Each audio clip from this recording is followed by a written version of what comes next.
Then, do we have any public comment from anyone in the public? We don't. So basically, I think we're just going to go straight to hearing department budget presentations, and Sue Doherty is here from the Council on Aging to get us started. So Sue, if you want to come up and... Right into it. Right into it. Sue Doherty, the director at the Lunenburg Council on Aging. I passed out a budget package, excuse me, to you folks. Nothing too extravagant. What I'm asking for this year is an increase in hours for my administrative assistant / dispatcher at the senior center. Currently, she's a 36 hour per week employee. 12 and a half hours of that have been paid by Mart ever since I've been there. So I think since like 1992 it started. I was there in 98. But, and the town pays 23 and a half hours municipal. Mart, as of last fiscal year, they've had some budget woes of their own, and they've tried to do some creative financing by cutting the dispatch direct costs. They don't consider what Amanda does, she's our dispatcher, as a direct cost. They think of her as a scheduler. So what they did was they did a formula, and Karen, our town accountant, was kind enough to help me into an Excel spreadsheet with this because it gets confusing. They would only pay 33% of the combined van drivers' salaries to her. So, for instance, as you see in this little box right here, if we have 2 van drivers, if their total of 2 weeks was $887.06, going over to dispatch would be $292.73. So that cut into her pay tremendously, and I was covering the rest of it with formula grant funds so she wouldn't lose her 36 hours. So after conversations with Karen, we figured that, you know, we were going into 3 different things. It's a confusing calculations for payroll, where she has to figure in hourly time for retirement and all that other stuff. So if we increased her municipal time to 28 hours per week rather than 23.5, and if we had to adhere with the Mart calculation, we'd be okay. We'd still get the reimbursement from Mart. And if their pay fluctuates every week, the van drivers, so it's never the same thing. You never know what it's going to be, depending on how many hours they work. So if I didn't have enough in it, I could dip back into the formula grant funds again to pay her, to keep her at her 36 hours. And then, as you see, there was an update at the January Mart meeting. The Mart administrator, Mohammed Khan, consented to allow the COAs to return to reporting of the COA hours the way we did at 12 and a half, rather than the Mart 33% calculation. However, they're back and forth, because since then, the town manager and I had attended another Mart meeting last week where they said that they would now pay 33% of the hourly wage, the hours, not the wage, just the hours. So they're back and forth and back and forth and back and forth, and I don't know what they're going to do next month, what they're going to say. So I was hoping if we could increase her hours per week to 28, completely municipal, that leaves us more wiggle room, and still go by the Mart formula and not have to go into the formula grant funds unless I absolutely have to. I think the increase would be of like $4,344 to the budget. I also cut out a couple of things. I cut out the office equipment maintenance, which was $1,200. That is for upgrades of software for the website for the My Senior Center, which calculates all of our statistics for us. Everybody gets a little kiosk card, and when they flash it in front, they come in, it calculates what they're there for, and we report that we report that to the state. I took that out because now formula grant funds will cover that. We're allowed to use that. We can only use that for certain things, and they're allowing that to be used. So I can cover that in formula grant funds for next year. And also, I cut out the program line that I had. $200 really doesn't do much for us. We have a 501c3 fundraising group that's very generous. Anything I ask for, they'll give me. Most anything. Anyways, I shouldn't say anything. And we have a lot of agencies in the area, healthcare agencies. They come in and do free health programs for us. Tomorrow, River Terrace over in Lancaster is footing the bill for the Red Gala Heart Month.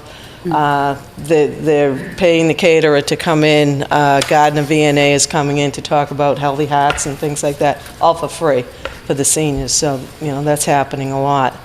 But that's the only change that I have in there right now. Attached is the just the budget package that I received, so you could see it. I'm sure you already had it. I also just wanted to mention also that the numbers are growing at the senior center tremendously. Formula grant funds are based on the federal census. In the year 2010 was the last federal census. There was 2,106 residents of Lunenburg age 60 and plus. We just got, it's not going to be done again until 2020, so we just received from the town clerk the over 60 registered voters list, everybody that's turning 60. And what we've calculated out to be is approximately, we now have 3,029 elders. So that's a huge increase. I had a couple of faux math wizards in my office today, and I don't know if it's right or not, but they were saying it's a 43.8% increase since 2010. I don't know if that makes sense. But, I mean, so the town is growing, the need is going to be there. We're open 5 days a week now. I also have some more statistics of how things have grown at the center. Heather asked today what, you know, how the numbers were. So I went back to FY12 to the annual reports to the state. So in FY12, we serviced 552 unduplicated clients. FY13, that went up to 750. FY14, 774. There was a drop in FY15 to 749. In FY16, there was 778. And last year in FY17, we had 906. And I can only imagine that that's going to grow even more, because already up to this date of, in this fiscal year of February 22nd, I took a count off of my senior center of the people who have come into the senior center just once since July 1st. And there's been 696. And same scenario from last year, there was 654. So we're getting more people. I think we had gone to the Board of Selectmen last month, and I had talked about the van, and we were like one less last month than we were the year before. We are now 4 above what we were the year before, and that's just in 1 month, because we have new clients. We just have a new 60-year-old who's riding the van. You know, she just turned 60 last week, and she's booked like 6 appointments. So. Wow. And, you know, there's senior housing, proposed senior housing coming into Tri-Town. If that gets in, this is just going to grow. And, you know, I'm hoping that you approve the budget. And that's all I have to say. If there's any questions. Just one point of clarification. On the budget, you're indicating a $30,000 over target amount? But that's not right. That's just the actual over target amount is probably 4,000. That's the $4,000 number? And that's still above target. Well, I think I was looking at it on the page, the original. I think what you have in the above target is your above target figure for... It's 30,000, that would be from 25,000 for her salary to 30,000. Okay, so the amount that's actually above target is going to be $4,000? Yeah. Okay, thank you. Yeah. And just one other question, just to clarify on that. That is consistent with the town manager's recommendation. And I have a question regarding the change in hours from 23.5 to 28.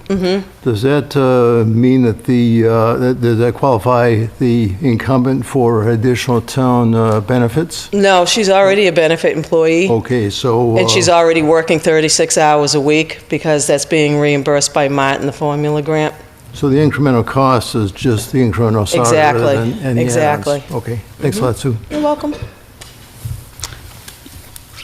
Sue, can you repeat, you just stated a bunch of numbers. One of them was 798 and 906. Is that the residents who are part of the senior center now? For the clients served over the past few fiscal years. Yeah, what does that mean, client served? That is, unduplicated clients served is the number of people who came into the center just once to play bingo, to make an appointment for something. Okay. So there was, let's say FY12 I'm looking at, 552 in FY12. But, which I didn't include in there, was how many times they came in during the year. This is just the one time that they've come in. At least So once, It's yeah. into the thousands that they've come in and, Okay. you know, Okay, so the last number, 906, what year was that? last fiscal year, FY17. 17, and the 778 was the year before? Right. Okay, And there was a drop in FY15. Yep. You know, I don't know, we're open on Fridays now, numbers go up, we're getting a lot of activity now. Yep. So, and I expect it to go up again because we have a lot of activity going on now. okay, thank you. Okay. Any other questions for Sue? Thank you. Thank you. Thank you. Sure, thank you.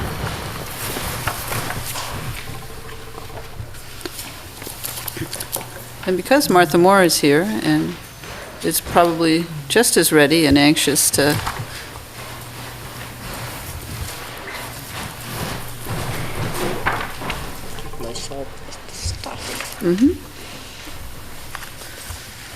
And then while she's doing that, I knew Jay wasn't going to be here, so I think we're going to be skipping right over minutes. So we won't be doing any minutes tonight. I don't think we have any anyway, do we? Probably not. We haven't seen him for I a haven't while. seen any. Is he okay? Oh, he just had to go to a wedding. So, yeah. Okay. 'Tis the season. Yep, it's the season in our lives, I guess, thank you. It is, yes. Hi, Okay. oh, thank you. I'm having a tough time here. Is this just one sheet? Yeah. Okay. Okay, George, here you go. Okay, thank you.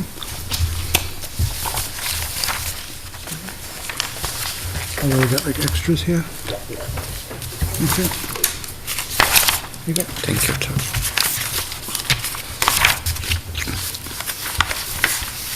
thank you.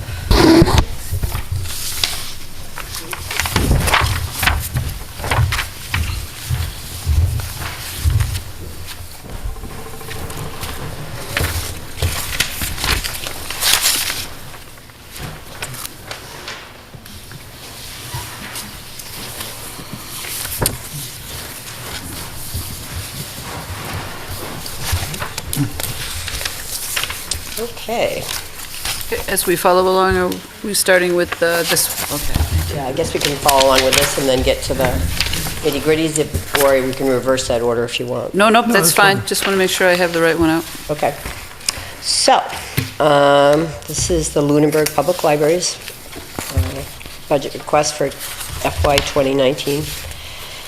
And looking back to the previous year, I think the three verbs, if you would, that really reflect what was going on at the library over the last year is collaborate.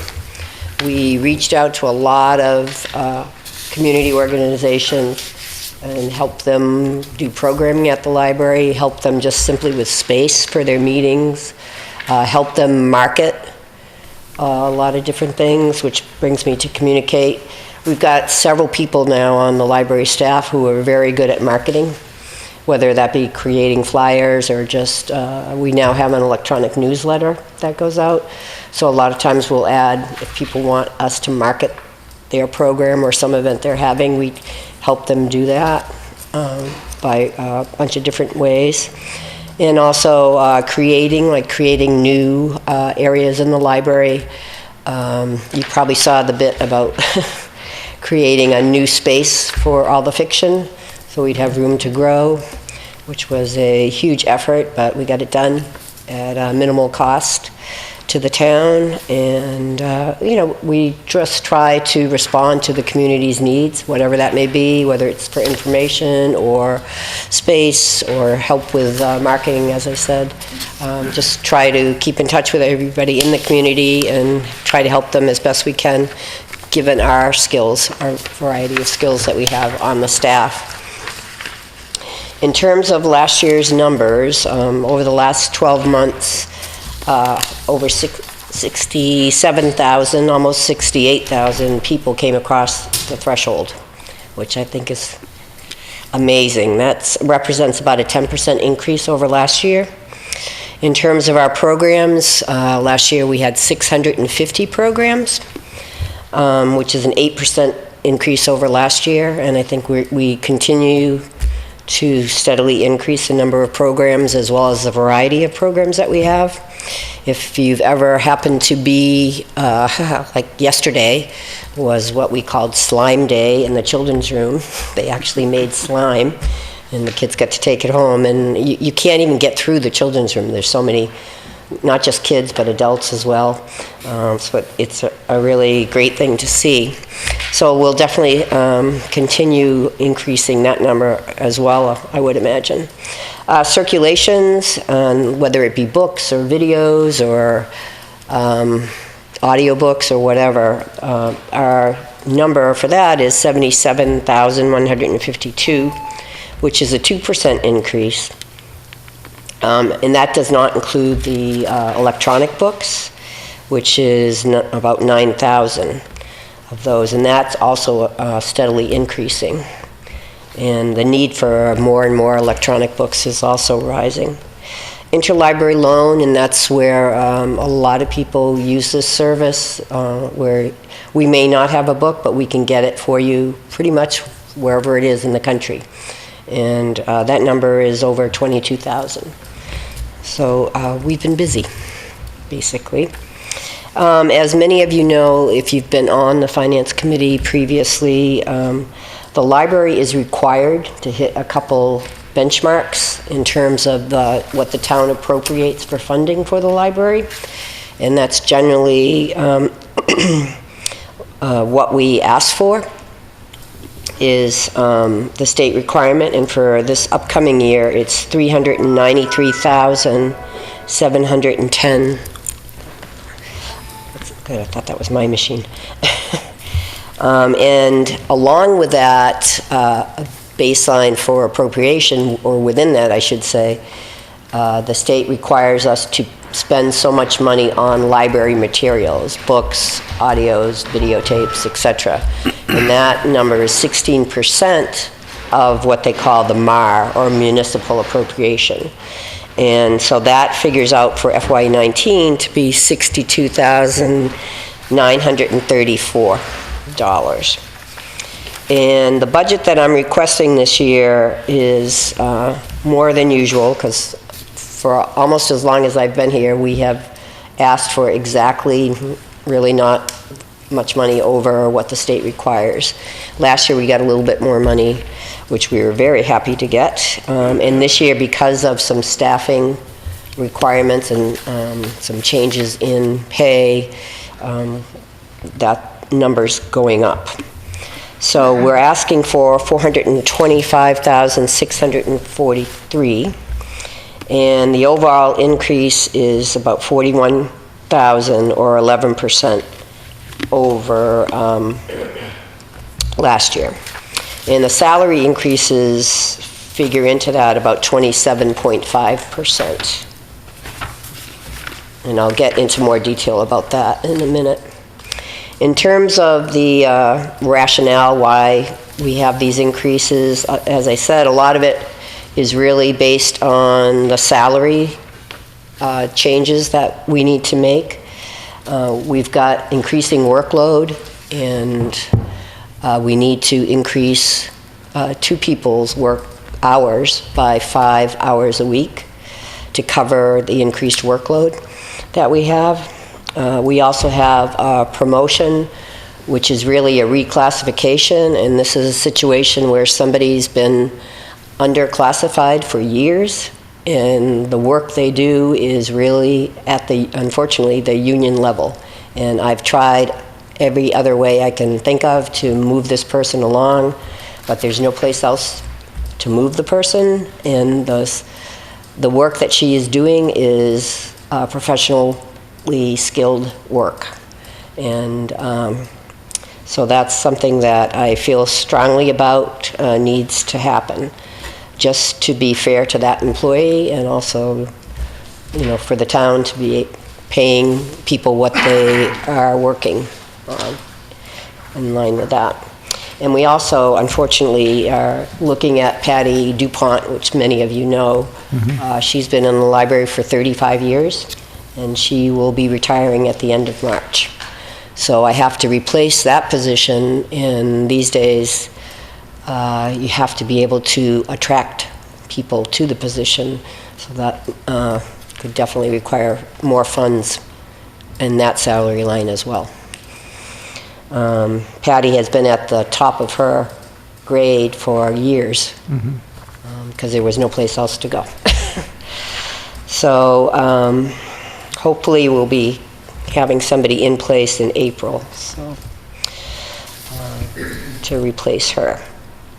One of the other things that increased the budget, and this is in terms of library materials and office supplies and other expenses like that, and that is we're trying very much to decrease our dependence on the Friends organization, which every year gives the library close to $50,000 in expenditures. And that, a lot of that is they pay for all of our programs.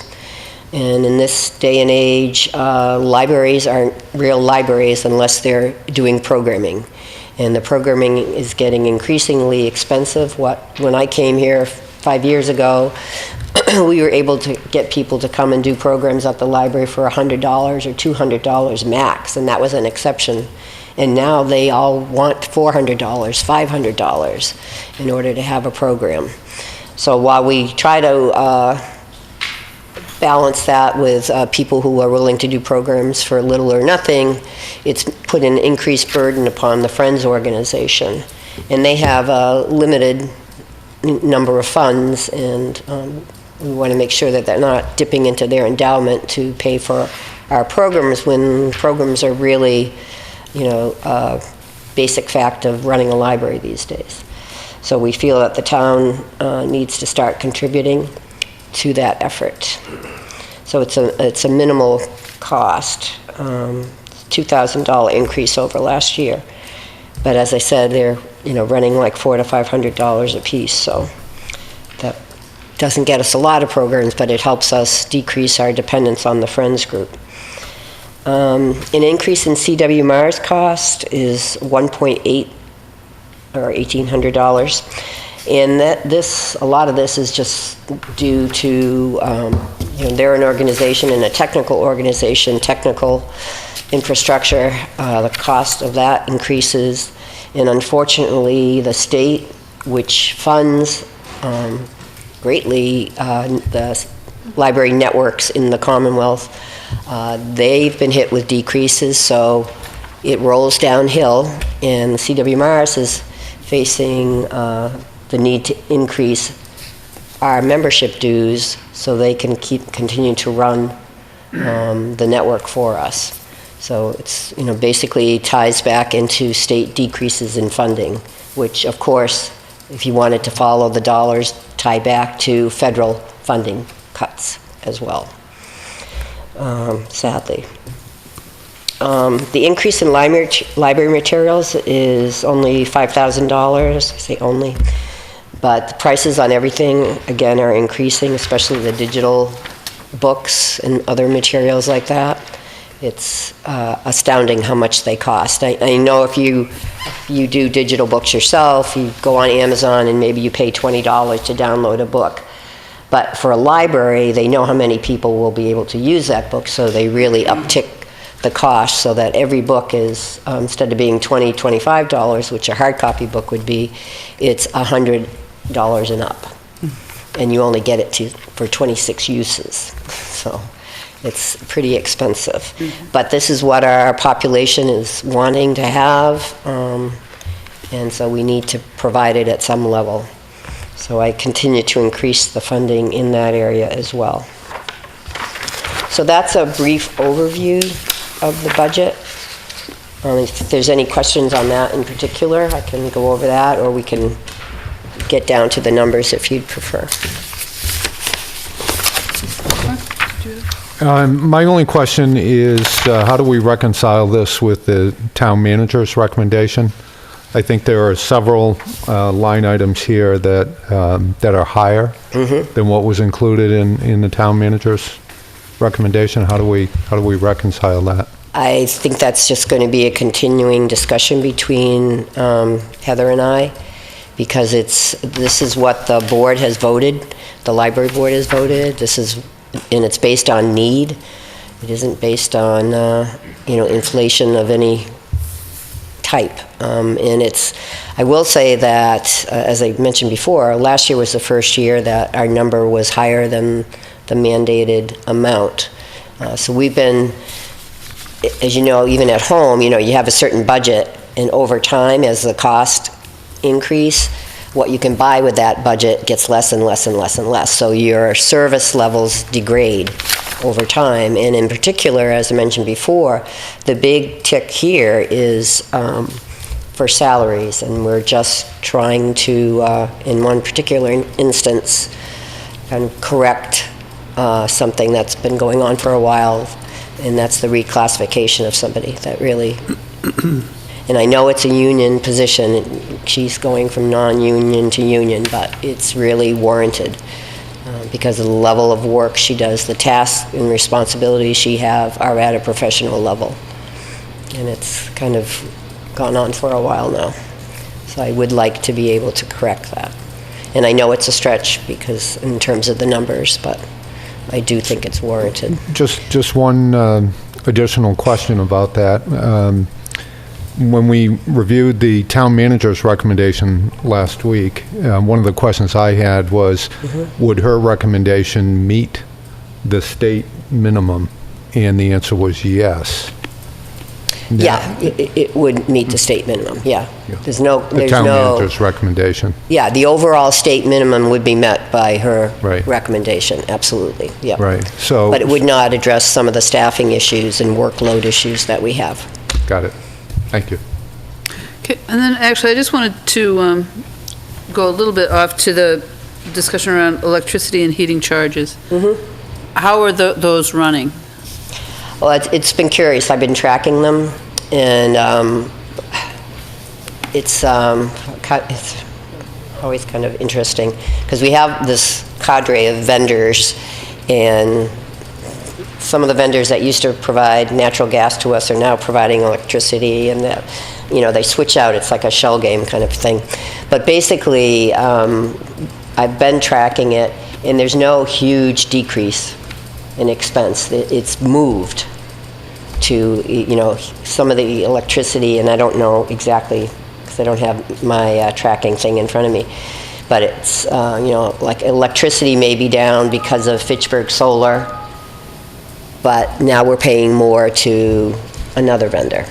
So if I add up all the cost for heating and electricity, we're running pretty, close to the same.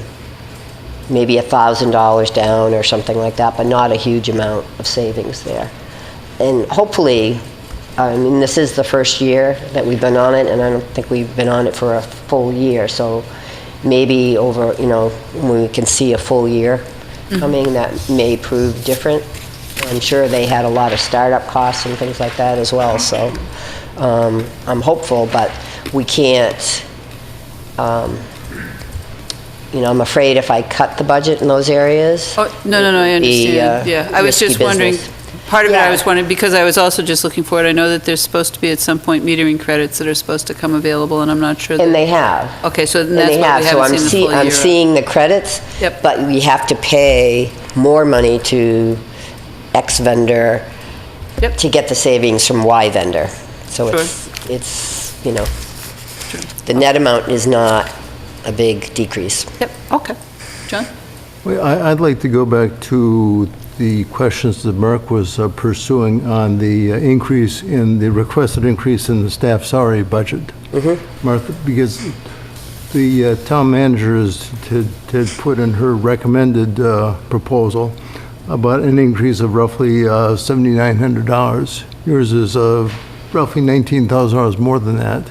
And the rub for me is in a very tight budget, town budget, where do we find the additional funds to cover that? That's where it really is my concern. That every department that I talk to is pretty much stretched as it is. So that's where we have to square the circle. Do you have any idea where that could come from? Nope. Okay. No, I mean, I just know what we need, and I think I wouldn't be a good manager if I didn't ask for what we need. No. And there's several people in the library that do a lot of work that doesn't even, they just do it because they're conscientious people. And there's a couple people who really, they're at the point now where I think they should be paid for the work they're doing.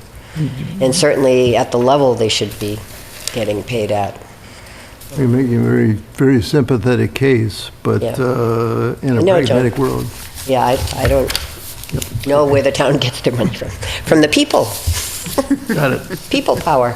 I guess I would ask that a little bit differently. What are the implications of not funding the $19,000? I'd have to look at, well, one, I wouldn't want to lose the person because she's not being paid the right level and hasn't been for a long time, and it has just very quietly, because she is so conscientious, gone along with that. I wouldn't want to lose her. And then I don't know how we cut back on the work, because we're very much a reactive organization. We have to react and be ready and serve whoever comes through the door. And sometimes that takes longer. And to do the things that we're doing now, which are, the electronic newsletters, the website, all these technology advances, that takes time, that takes expertise. And that would be something that would probably erode. And I know our population really appreciates all those things that we do. So, yeah, I wish I had an answer for which golden bucket at the end of the rainbow we could get the money from, but I don't. I just know there's a need there. And I think it would be not good of me to ignore that need. Agreed. I have to at least state it. Oh, absolutely. Thank you. Yes. Any other questions? I don't have them.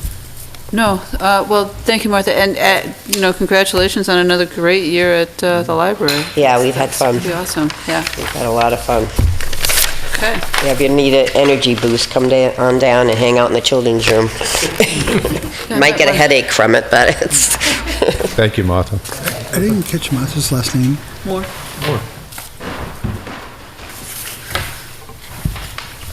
Okay, then, Adam, if you're ready, we'll move right along to the land use offices. Good evening. So I have 4 budgets. Where do you want to start? I'm sorry? So there's 4 budgets for me. They're all more or less level funded from what we had last year. Where would you folks like to start? Well, let's go easy to hard. Okay. So we'll start with the Zoning Board of Appeals. That one's real easy. Okay. So this covers the admin assistant for the Zoning Board of Appeals, their clerk at the meetings, and there is a slight increase from last year to the hours allocated, but it's within the target budget provided by the town manager. The volume of their agendas has gone up over the last year, so we need a little bit of wiggle room to provide for her time. The rest of their budget is more or less the same. There's a small increase, again, within the target budget in the meetings in school. They have a new member, and being able to provide funds for them to attend classes or conferences is something we like to try and do so that they can catch up to speed and be moving along. The Conservation Commission be the next easiest. Again, we're slightly under target within the town manager's recommendations. You'll see a shift from dues and membership to meetings in school. The Conservation Commission belonged to a number of organizations for a few years. Recently, they've just been renewing their Mass Association of Conservation Commissions membership, and there are a number of members that like to attend a variety of the MAC conferences and classes, so we look to shift the funds that were already in the budget this year in next year's budget down to meeting in schools to provide them, again, training opportunities and the ability to keep up with what's happening in the field of the conservation commissions and changes and all those kind of fun things. So again, we're looks like $25 under target, so saving money. And then we move on to planning. Again, we are $44 under target. There is some shifting. We'll be buying fewer publications, but we'll be doing a little bit more printing with the District Local Technical Assistance Grant for some of the economic development activities. We felt it would be nice to get some of the products from that professionally printed. So having some funds to do that is something we're looking to provide some funding for. And I think that's really the only shift within that budget. And then we get to where I'm starting to ask for some more money, and that's going to be in the building department. So at this time last year, we came and we did not have a permanent building inspector. We were using a temporary building inspector due to Mr. Savageau's retirement. Since that time in August, we had a local inspector begin work with the town. So we have a commissioner and a local inspector. Their salaries were accounted for within the budget that we were allotted from last year, moving into this year. Where we're seeing an increase is in the mileage stipend. What we found is the mileage stipend was for one employee for the amount of mileage they were traveling monthly, divided over the 12 months. So now we have two employees who are both traveling within town using their own vehicles, so reimbursing them for their travel is something that we need to do as an appropriate thing. So the mileage stipend previously was $5,000. We're looking to increase that by $2,500 because the building commissioner is currently working 2 days a week.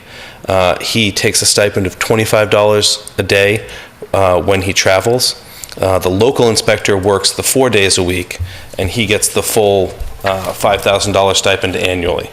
So this number is conservative in that it's the most that would be expended. If the building commissioner only works 1 day or doesn't travel outside of the office, he wouldn't take the stipend.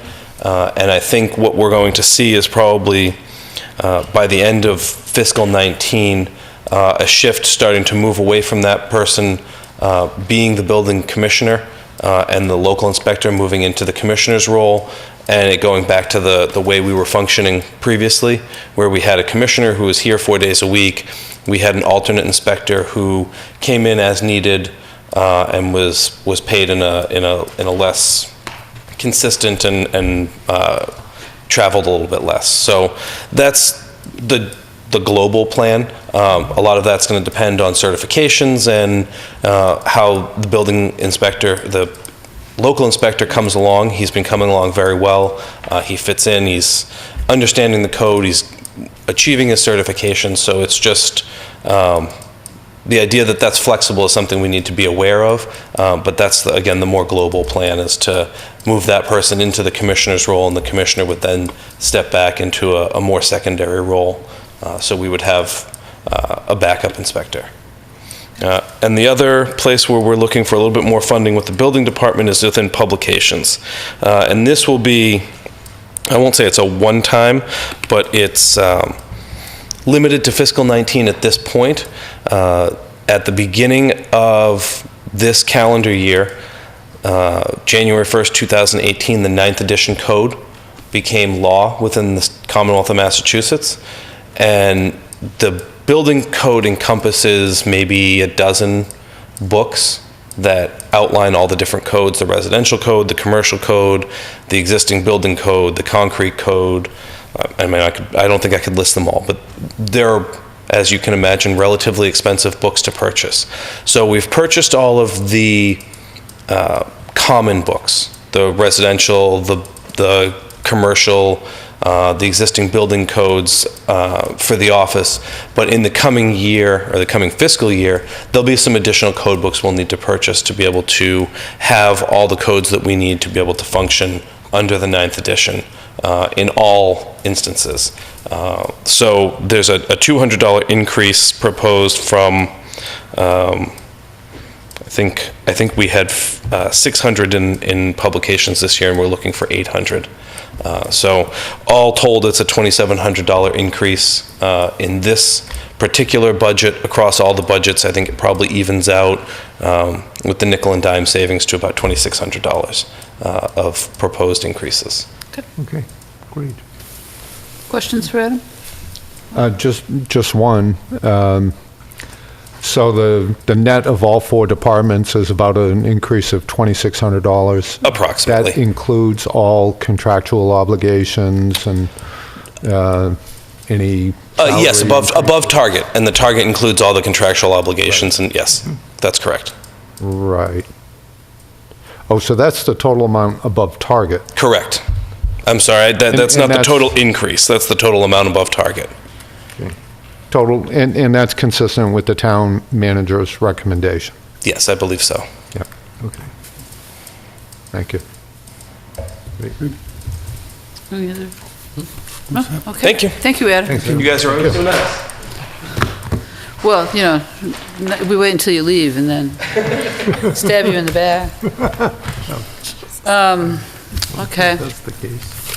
All right, well then, that takes us through the first three departments. If anyone has any questions at any point on any of those, and actually, I'm sorry, I didn't ask if any of you had questions. Hopefully, when people are here, if you do happen to have a question, please just make yourself known, a hand up, and we can recognize you before people leave. All right, next meetings, oh, actually, I'm sorry, I should ask, are there any finance director or town manager updates?